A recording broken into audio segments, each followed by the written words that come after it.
And this week's lesson is brought to you with the information about My Plate.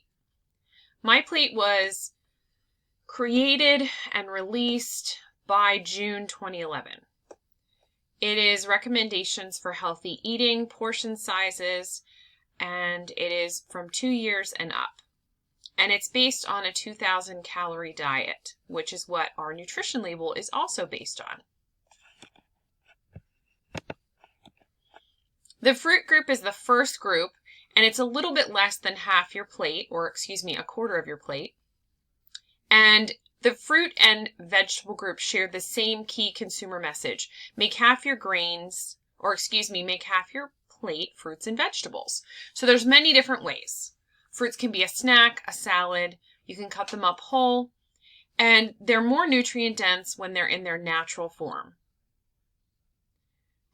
If you occasionally need to have fruits in different ways, choose fruit that's in water or in fruit juice, 100% fruit juice. If you're having it as a drink, also look for it to be 100% fruit juice. We want to reduce or eliminate the possibility of high fructose corn syrup. And then if you look at the bottom, I need you to record in your notes what your amount for your age group is required per week, per day.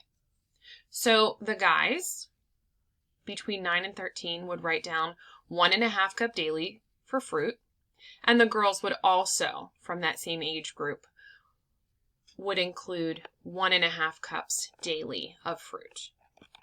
Moving on to vegetables, like I said, make half your plate fruits and vegetables. They share the same message. You can get a variety of vegetables. You could try fresh, frozen, canned, or dried methods of providing it to your family.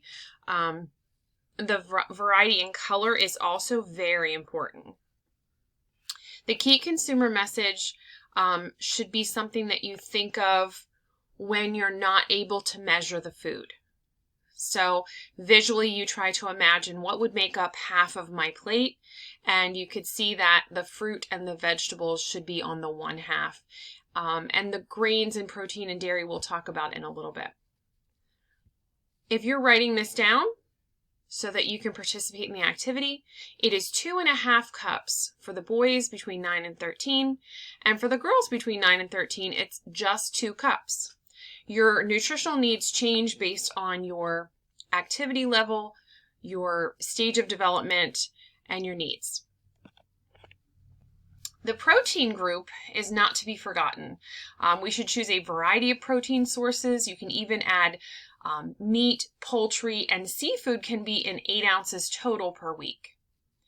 If you want variety and you don't want to be bored with your food, you can try different ways of preparing it on the grill, broiling it in the oven. Remember, the broiling setting is the hottest setting in the oven.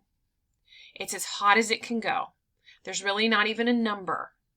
And so if you ever need to broil anything in the oven, you want to be prepared for how quickly it can cook the food, and as well as it could possibly burn the food. So you want to stay nearby, monitor it, maybe turn on the oven light and watch it, and it probably does not need to be in there as long as most things. Poaching is cooking protein with water. So you may have heard of poached eggs. Roasting could be in the oven at a low setting over a long period of time. It tenderizes the meat, and it also is considered roasting when you use a crock pot because, again, it's over time, it's considered a slow cook, and that is the example of roasting. So all of those do different things to the protein, and it causes it to tenderize depending on which way you prepare it. And that is usually ideal. Most people when they talk about how they make their food, they talk about the flavors, the textures, and the appearance, and the taste, of course. So when it comes to putting protein on your plate, in a day's time, boys would need 5 ounces total, and girls would need 5 ounces total at this stage in your life. Your needs will change over time. The key consumer message that I'll leave you with is keep meat and poultry portions small and lean. It's a good idea to write down each of these key consumer messages as well as your daily requirements. Now the grains.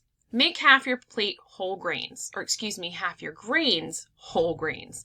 Now, if you look at the chart on the right, on the bottom right, the first column labeled grains is the total amount you need for the day. The column beside it, to the right, is half of that. So please do not misunderstand this chart and think that you need to have 6 ounces plus 3, if you were a boy between 9 and 13. Instead, it's saying have 3 ounces of whole grains and 3 ounces of regular grains. Or do one better. Have all whole grains most of the time. And ways that you can do that would be 100% grain cereals. You would check the ingredient list. It should be listed in the first 1 or 2 ingredients. And your breads, crackers, rice, and pasta are also ways to get your healthy grains. Check the ingredient list on your food packages to make sure that it is whole grain. You want to make sure that they're not just calling it something else and it sounds healthy. The word whole grain is what you're looking for, and there might be about 3 other words that we'll be learning about that you could possibly label a whole grain. Otherwise, it's kind of a trick that manufacturers use, and I want to be able to have you differentiate between what is considered whole grain and what is not.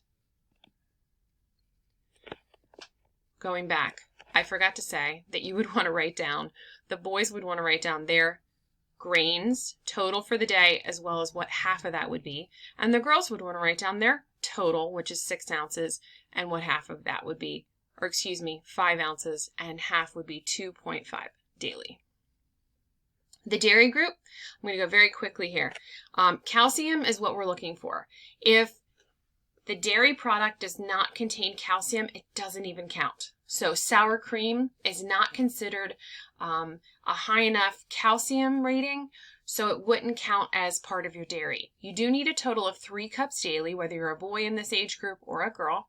And the essential nutrients that are in whole milk, if it's low fat or fat-free, it can still have the essential nutrients, but you don't have to have the extra fat or calories. They're not necessary. Number 2, or the second thing to mention, is switching to low-fat or fat-free milk and get all of your foods and look for calcium sources. Dairy is a great way to get your calcium needs met. Now, to sum it all up, if you haven't wrote these down, maybe you can pause your screen. Water with every meal was not mentioned. So imagine that plate. It's all divided. You need to make sure that you have a water glass full with every meal. And you could drink more than 3 glasses a day in order to keep yourself hydrated and healthy. And the second recommendation is to make half your plate fruits and vegetables. Keep your portions small and lean. So a big piece is not necessarily the best. We're looking at what your body needs for fuel, and we want it to be lower in fat. So if you have a piece that has fat on it, you just politely cut the fat portions off and you eat the protein itself. Make half your grains whole grains, easy to do. Imagine a sandwich. The top half is white bread and the bottom half is whole grain.